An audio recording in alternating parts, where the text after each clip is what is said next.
The Shoto archetype. Technically speaking, there are very few characters that fall under this umbrella, but there are plenty of Shoto-like characters, or Shoto clones, who hold on to the main features of the archetype.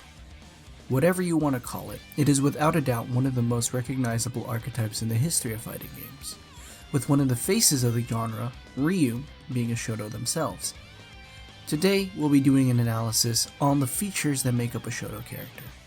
Welcome to another episode of Archetype Plus.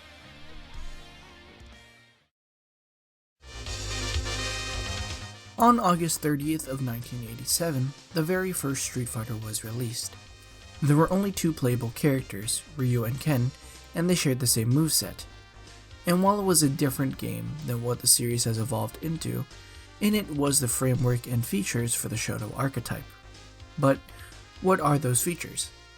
There are two key features and an arguable third feature in my opinion that make up the archetype. The first being a horizontal projectile such as the Hadouken, or more often known as a fireball. A vertical traveling special like the Shoryuken, which has been more commonly known as a Dragon Punch or DP.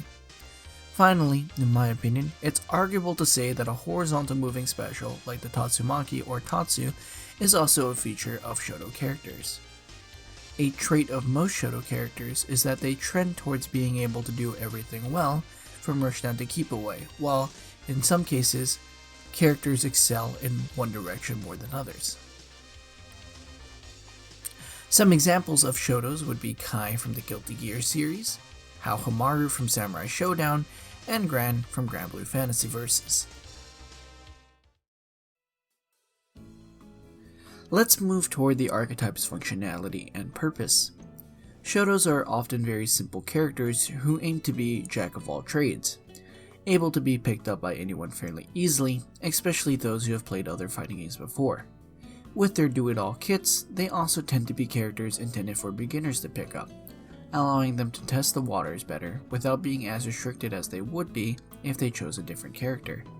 For example, in Street Fighter, you would have a lot more freedom to your playstyle if you played a Shoto like Ken, over playing a character like Zangief. If you wanted to play keep away, you could use your fireballs, and if they jump in, punish them with a Dragon Punch. If you wanted to play close up, you could Tatsu in, allowing you to attack while getting close to your opponent to continue your pressure. However, one of the biggest things that interests me is that their strengths and weaknesses are closely tied together, for in most cases they're largely tied to the traits that make up a Shoto. Let's talk a bit more about fireballs and Dragon Punches. Fireballs are powerful tools because they allow the players to pressure their opponent across the screen, which forces your opponent to do something, such as having to block them or jump over them. However, fireballs also tend to have large amounts of end lag, making them unsafe to jump-ins at close ranges and also when blocked. You could also be at a disadvantage if the fireball hits at close ranges. Yes, you heard me right. In most cases, fireballs at point blank are negative on hit due to the amount of end lag they have. Dragon Punches are also in a very similar vein. Dragon Punches are extremely unsafe, being a high risk and high reward, often being a high damaging anti-air and an invincible wake-up tool, but can be punished with a full combo on block and when whiffed. Learning to play around these moves are often the first steps to understanding how to deal with and play against the Shoto character.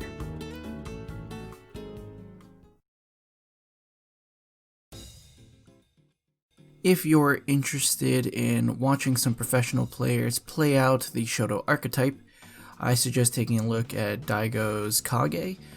He's recently been playing those on streams lately from what I remember, as well as Momochi's Ken. You also have Unsafe on Hits Celica from Blaze Blue. Yes, Blaze Blue. I've learned recently that it's not pronounced Blaze Blue. I'm so sorry. As well as Kizike's Kai in Guilty Gear Accent Core. Anyway, thank you for watching. If you liked the video, please subscribe or hit the like below. Also leave a comment on what I should do next. I'm planning on working on power up characters next. Pretty much just, characters that power up as the fight goes on. Yep. Yeah. Anyway, bye. Thank you.